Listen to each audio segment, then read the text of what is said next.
trago exatamente aqui, né? Dicas de escrita e dicas de altíssima produtividade. Eu sou Catiane Souza, sou mentora de escrita acadêmica, criadora do método PIS, para uma escrita de excelência e altíssima produtividade, ou seja, realmente rápido. E quando eu falo isso, gente, não é por, nossa, tá trazendo aí uma questão abstrata. Não, o meu projeto para qualificação do doutorado foi escrito do zero em 10 dias. Eu fui aprovada, viu? Não foi só escrito.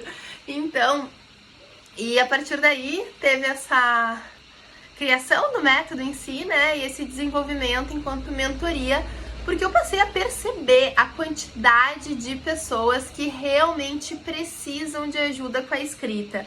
Eu costumo falar que o meu como, ele começou a superar o meu porquê em potencial de transformação na vida das pessoas. E é por isso que eu me tornei mentora de escrita acadêmica. É por isso que eu tô aqui hoje, é por isso que eu tô aqui toda segunda-feira. Então, bota na tua agenda pra não perder. Prepara o teu café, vem bater esse papo comigo.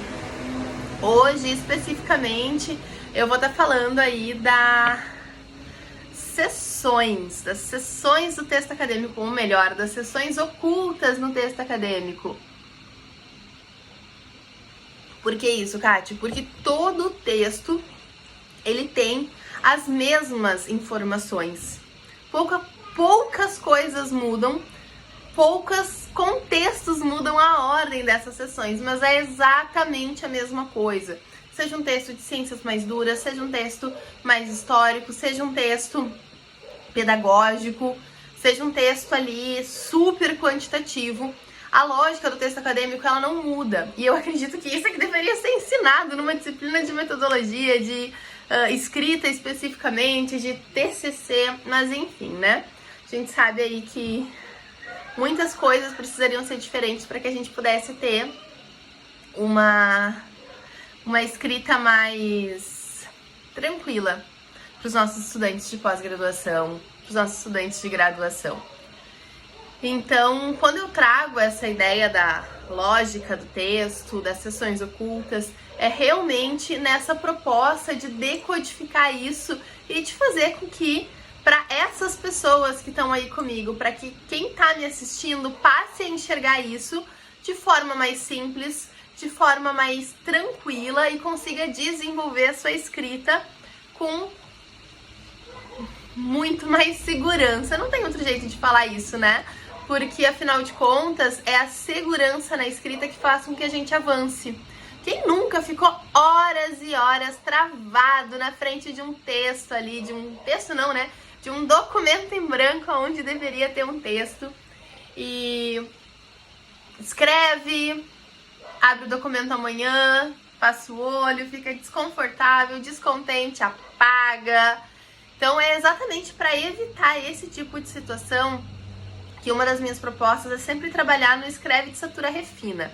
Então tu escreve e tu só avança no momento que tu está escrevendo, depois tu desatura, ou seja, tu dá um tempo para que tu meio que pare de ter automaticamente a resposta de tudo que tá ali naquele documento na tua mente, né? A gente começa uma frase e a cabeça termina e daqui a algum tempo tu volta lá e refina. Refinei, quando eu refino, na verdade, eu tô refazendo a minha escrita. Então, preciso dar mais um tempo antes de buscar um novo refinamento. E é dentro desse ciclo que a minha escrita avança. Bem, mas falando das sessões especificamente, né? A gente sempre se pergunta assim, vou fazer uma introdução. O que tem que ter na minha introdução? E eu vou colocar essa informação na introdução, eu vou ter uma sessão escrita objetivo, ou o objetivo tá no final da introdução. Como é que vai ser isso, né? Então é sobre isso que a gente vai falar hoje. A introdução, especificamente, ela é a página de venda do teu trabalho. Quem lê a tua introdução tem que terminar ela pensando, nossa, que legal, que maneiro, que incrível, como ninguém fez isso antes. Então a pessoa tem que ler a tua introdução, qualquer leitor, principalmente aquele leitor de primeira vez, que é a pessoa que está tendo o primeiro contato com o teu texto, ou seja, quem tá cru na tua ideia, não te conhece, nunca conversou contigo a respeito disso, né? Porque a tua banca vai fazer leitura nesse formato. E quando a gente já conversou com o autor, a gente já pega o trabalho meio que sabendo o que essa pessoa quer fazer e tal. Agora o leitor de primeira vez, ele é aquela pessoa que chega no texto e ele tem que entender tudo o que tá ali. E é pra essa pessoa que tu tem que escrever, não é pra quem já conhece, pra quem já conversou contigo. Então esse leitor, ele tem que chegar no teu trabalho, abrir o documento e pensar assim, nossa, como é que ninguém fez isso antes? Porque ele entende o panorama, ele entende a justificativa, fica muito claro pra ele a importância daquilo que tu tá fazendo. E é a partir disso que tu traz o teu objetivo. Então, o que a gente apresenta na introdução, né? A forma como vai ser vendido o meu trabalho, a forma como eu vou apresentar ele pro meu público, pro meu leitor de primeira vez, não para aquele leitor que já conversou comigo, e a forma como eu vou ser convincente da importância daquilo que eu quero fazer, daquilo ser feito exatamente da forma como eu farei.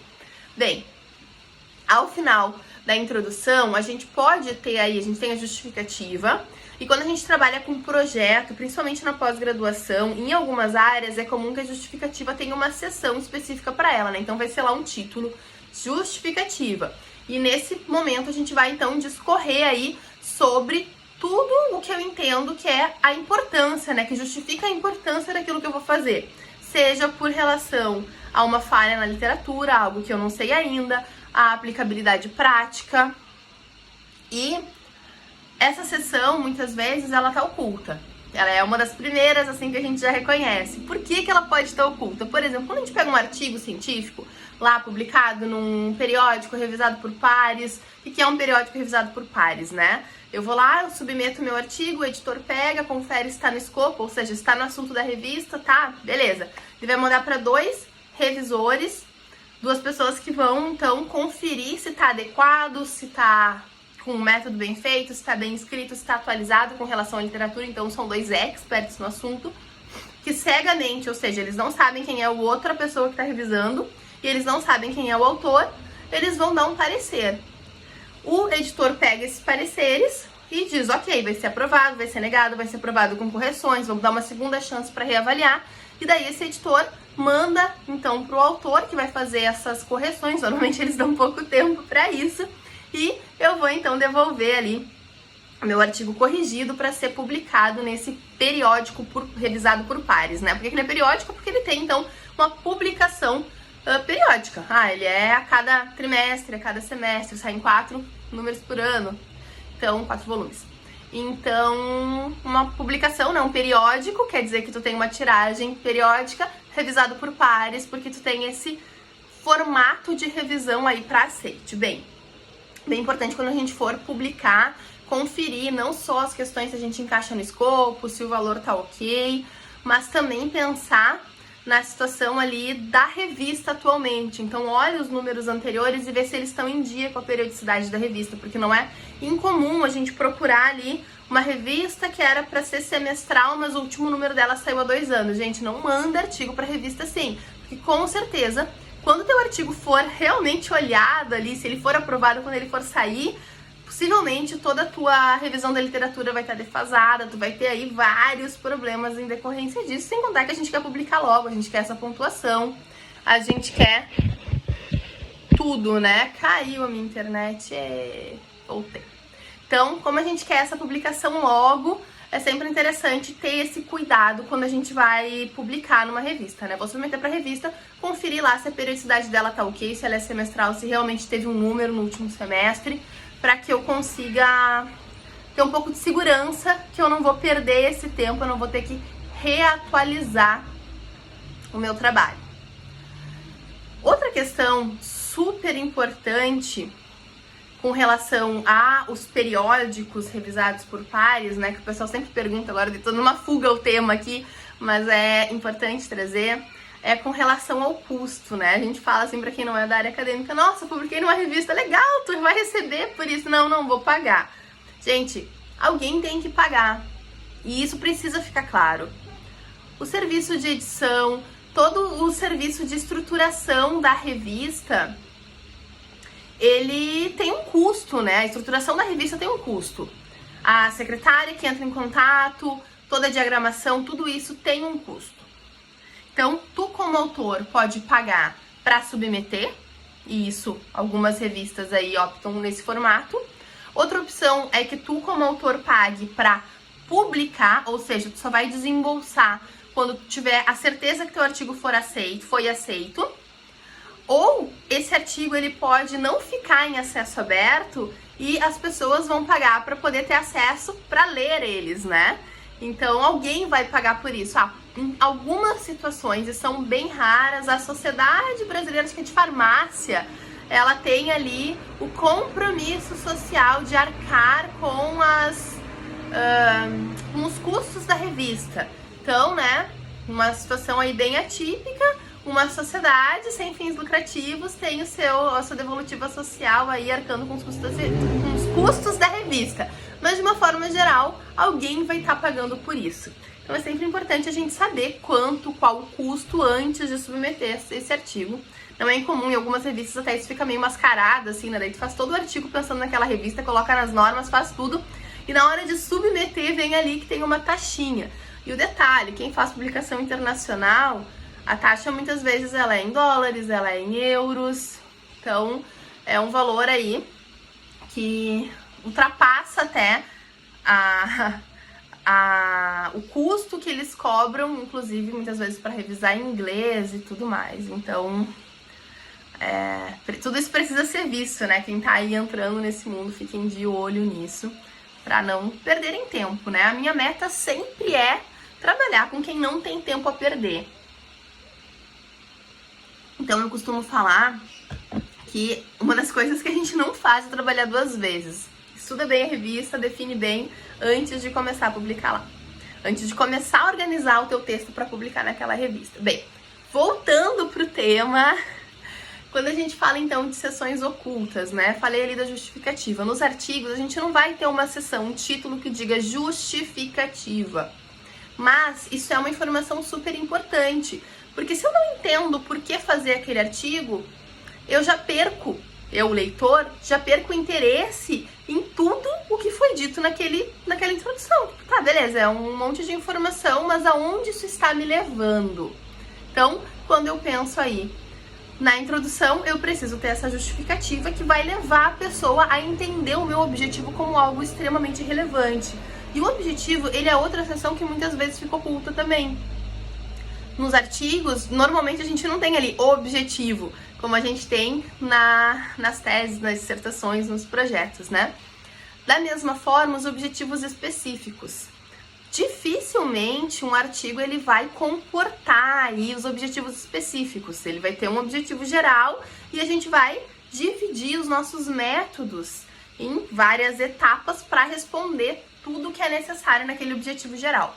Então, quando a gente pensa assim no formato desse ajuste, né, da tese, da dissertação, tem uma discussão muito forte até, porque alguns professores, alguns metodólogos falam o seguinte: precisa fazer tese, dissertação e depois ir pro artigo, porque a gente precisa que os nossos pós-graduandos saibam discutir, saibam apresentar de forma aprofundada os seus dados.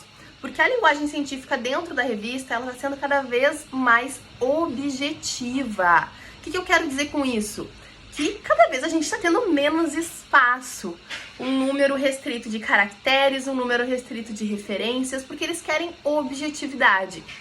Quando a gente trabalha com uma tese ou com uma dissertação em formato de artigo, eu preciso então ajustar essa minha fala, ajustar essa minha informação de forma muito mais direta, muito mais objetiva.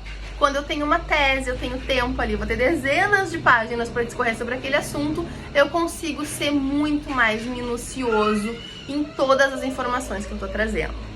Então, objetivos específicos também são outro ponto, um outro ponto aí que não vai entrar quando a gente pensa num artigo, mas que indiretamente está implícito dentro do objetivo. Pensa comigo, a introdução, ela me mostra o panorama da literatura, o porquê que é importante aquilo que eu quero fazer, ela vende, ela embasa e eu justifico a importância disso. Olha, isso é realmente relevante. Ok. Daí eu identifico, né, ao final dessa justificativa, às vezes um pouquinho antes, um problema de pesquisa, ou seja, uma pergunta, algo que está em aberto. E esse problema que eu identifiquei, ele tem que me gerar uma ação. E o objetivo geral é exatamente a ação que eu vou ter frente ao meu problema. Ou seja, eu posso ter um problema gigante e eu não vou conseguir dar conta dentro do meu prazo do trabalho, dentro de 5, 10 anos, para responder aquele problema todo. Então eu posso ter um objetivo que vai caminhar no sentido de auxiliar no entendimento, no avanço do saber sobre aquele objetivo, sobre aquele problema.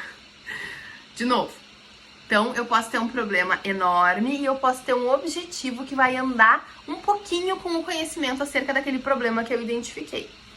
Agora, eu posso também ter um objetivo que vai ser exatamente igual ao meu problema. Identifiquei um problema e eu vou ter uma ação. Por isso, né, a gente tem o objetivo aí como um verbo. Ele sempre vai ter um verbo para eu saber o que vai ser feito. Então, o objetivo ele é a ação que eu vou ter frente ao meu problema. E ele pode ser exatamente igual ao meu problema, só que nesse formato de ação. O problema é a pergunta, o objetivo é a ação. Ok, meu objetivo é muito amplo. Na minha tese, ele tá aí dividido em objetivos específicos. Seção oculta. Por quê? Porque eu tenho a introdução, tenho a justificativa, tenho o problema. Eu tenho o objetivo que é a ação frente ao problema. Como é que eu vou atingir o meu objetivo? Esses são os meus métodos. Se eu tenho vários objetivos específicos, eu tenho que explicar qual o caminho que eu vou traçar para cada um deles. Só que no meu artigo, quando eu tenho esse texto mais objetivo, eu não vou descrever cada um dos objetivos específicos, mas eu preciso nos meus métodos falar como eu vou atingir o objetivo geral. E, né, o objetivo específico seria meio que uma ideia de diminuir ele em várias partes para que eu consiga caminhar de forma mais específica, mais direta, mais clara. Então, para cada objetivo específico, ou para cada parte, para cada pedacinho do caminho que eu preciso cumprir para responder ao meu objetivo, eu vou apresentar os métodos. Os métodos, eles precisam ser reproduzíveis, ou seja, outra pessoa, sem falar comigo, precisa conseguir fazer exatamente igual o que eu fiz. E ele precisa me dizer tudo, desde as minhas escolhas, o que eu vou fazer, qual o protocolo, de que forma eu vou coletar os dados, como eu vou armazenar, como eu vou organizar, como eu vou analisar, como eu vou interpretar. E esse analisar, quando a gente tem estatística, tu tem também aí a seção, né, que traz as questões estatísticas. A gente tem uma seção, quando fala aí de tese, que traz as questões éticas para quem trabalha aí com seres humanos e tudo mais, né? Não só seres humanos, animais também. Mas a gente tem aí questões éticas para quem precisa se submeter a comitê de ética. Eu não sei a lista de todos os tipos de trabalho que precisam, mas são sessões que, mais uma vez, podem ficar ocultas, nem que seja em uma frase. O trabalho seguiu a resolução do Conselho Nacional de Saúde de 2012, os preceitos éticos, foi aprovado no comitê de ética sobre tal número. Daí, tudo aquilo ali a gente reduz em uma frase, mas tá ali, oculto, no sentido de que eu não tenho uma sessão específica para aquilo, mas a informação ela não pode faltar. E é aí que eu digo que todo texto acadêmico ele tem essa mesma cara, essa mesma roupagem, ele é igual em essência.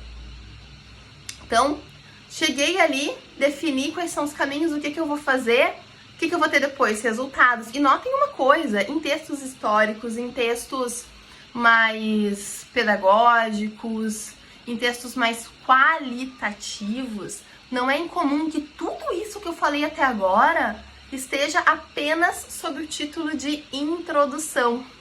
Então, muitas vezes, a justificativa, a história, o panorama por trás, ela vem trazendo um pouco da história do autor, e aí a gente tem uma situação onde a questão pessoal, ela fica muito clara dentro da escrita acadêmica, e a gente vai ter introdução à história, a gente vai ter ali um pouco, não muita coisa, mas um pouco da bibliografia, a gente vai ter uma justificativa, a gente vai ter uma pergunta, a gente vai ter um objetivo, a gente vai ter um método.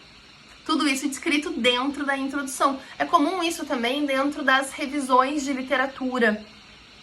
Trabalho de revisão, revisão integrativa, muitas vezes revisão narrativa. Na introdução, termina a introdução já dizendo como eu vou fazer. E daí esse como eu vou fazer tá ali, né? Super bem descrito, ainda que de forma objetiva. E nesses casos, como eu não tenho uma infinidade de processos nos meus métodos, eu posso trazer apenas que eu vou fazer uma entrevista aberta, que eu vou fazer a transcrição e que eu vou analisar eles de acordo com o agrupamento ali de conceitos que eu identificar depois das entrevistas. Então eu não sei qual vai ser, porque eu ainda não fiz as entrevistas. e que eu vou ter um N ali, um número amostral, até que sature as informações, ou seja, quando eu começar a ter muita informação repetida, eu entendo que é um número necessário. Então eu não sei dizer quantas pessoas vai ser, eu não sei dizer exatamente quais categorias eu vou usar. Eu trago ali alguns autores para me guiarem nesse assunto, mas em 2 parágrafos, muitas vezes eu consigo descrever todos os procedimentos metodológicos que eu vou usar. Já quando a gente fala de uma ciência mais dura, eu preciso dizer qual é o N, como é que eu cheguei nesse N, qual foi meu cálculo amostral, qual foi o artigo que eu usei, como é que eu determinei esse valor, como é que eu vou chamar essas pessoas, vamos dizer que eu vou trabalhar com pessoas, como é que vai ser o meu procedimento de coleta, como é que eu vou trabalhar esses dados, como é que eu vou analisar eles, como é que eu vou fazer, que estatística eu vou fazer, se acontecer isso eu vou fazer isso, se for normal eu vou fazer esse teste, se não for normal eu vou fazer esse. Então eu vou ter ali uma infinidade de informações, quase que naquela ideia de se outra pessoa for pegar esse trabalho, ele tem que conseguir fazer, quase como se eu estivesse escrevendo para outra pessoa desenvolver o meu trabalho. Esse tem que ser o meu cuidado frente ao método. Então quando a gente pensa ali nessa questão onde é mais histórico, mais pedagógico, mais qualitativo, outra pessoa com certeza desenvolveria de forma diferente, porque teria a interpretação e tudo mais frente às entrevistas, né? Que é o exemplo que a gente está usando aí. Agora, quanto mais duro, quanto mais quantitativo eu estiver trabalhando, mais esse passo a passo precisa ser seguido. Ou melhor, mais ele precisa estar descrito, porque eu já consigo prever de antemão qual vai ser o caminho que vai ser seguido ali dentro desses métodos, dentro dessa pesquisa. Então, posso ter tudo que eu falei até agora dentro da introdução, ou seja, eu posso ter dentro da introdução, panorama, justificativa, problema de pesquisa, métodos, ou eu posso ter isso em sessões separadas. Muitas vezes o objetivo também dentro do artigo, ele vai vir ao final da introdução. Terminei o meu objetivo, já tenho claro ali, vou dizer a minha ação é essa, métodos, o que os métodos me trazem, como eu vou atingir esse objetivo. Então pensa só, né? Eu posso ter ali introdução, uma sessão, justificativa, uma sessão, problema, uma sessão, títulozinho, né? Objetivo, mais uma sessão, métodos, mais uma sessão. E eu posso ter tudo isso dentro da introdução antes de passar para o resultado. Tá, mas nessa ideia de texto mais qualitativo, eu não vou ter resultados. Como não? Tu aplicou um método, seja uma entrevista, uma busca de literatura, o que for. Tu teve um resultado frente a esse teu método. Eu encontrei tantos artigos, categorizei dessa forma, tu precisa apresentar isso. Então, em alguns textos tu vai ter ali resultados descritos, onde tu vai dizer o que tu encontrou em cada coisa que tu falou nos métodos que tu ia fazer, em cada ponto. Ou tu pode ter um título que não vai ser resultados, que vai ser a história de não sei o que. Pode escolher o título que tu quiser, né? Alguns contextos nos permitem essa liberdade. E tu vai apresentar ali isso, esses resultados que tu encontrou. Então a gente tem o resultado e a gente tem a discussão. O que é a discussão? É quando eu pego o meu dado e converso com a literatura.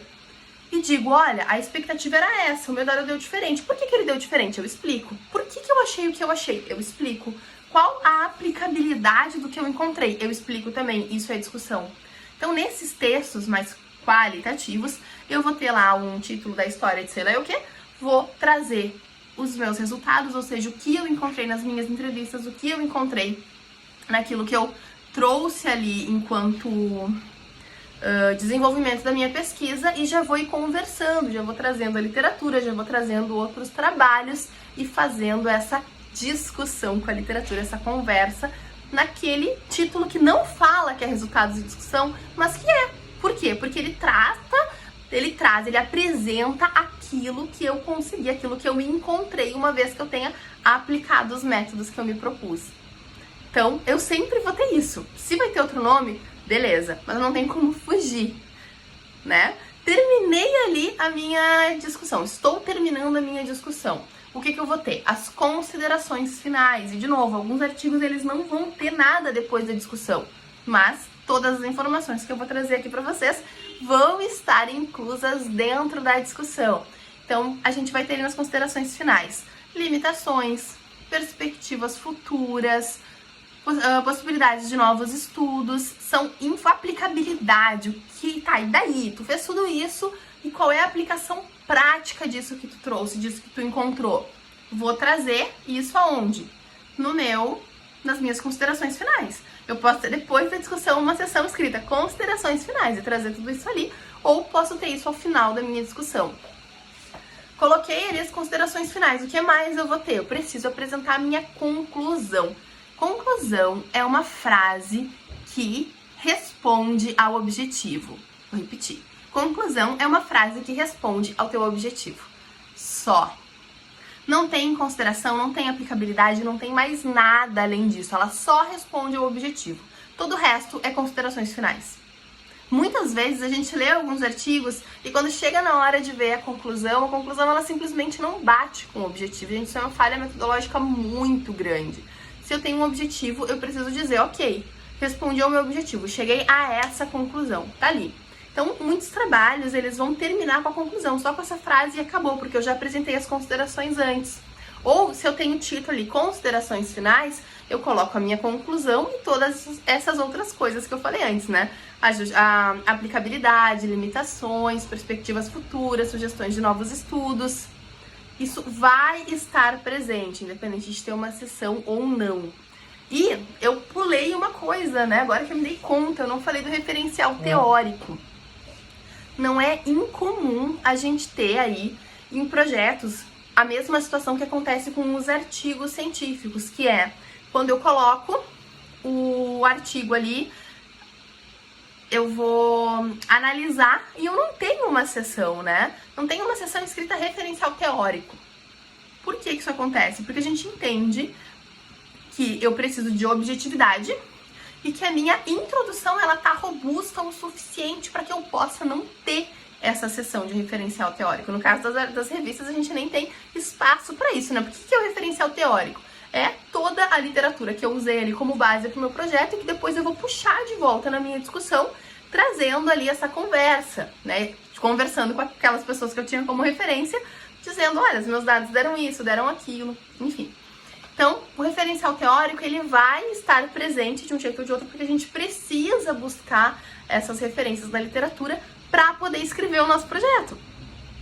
Então, quando a gente pensa ali nesse referencial oculto, eu vou ter uma busca ampla e robusta da literatura também. Só que eu não vou descrever isso de forma tão minuciosa, eu vou ser mais objetivo, mais direto.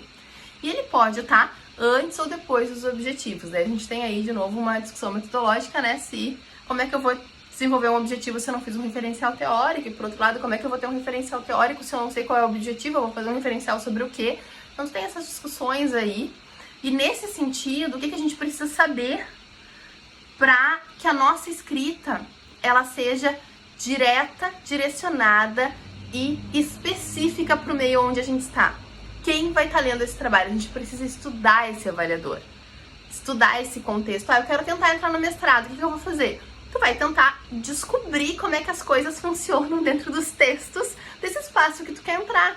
E é a partir desse estudo que tu vai começar a desenvolver o teu projeto. Não adianta tu ter uma coisa linda, perfeita, super bem pensada, se ele não se encaixa naquele contexto, só vai te trazer dor de cabeça. Ou tu vai ter que fazer tudo sozinho, porque ninguém sabe sobre o que tu quer fazer para te ajudar, ou tu não vai entrar.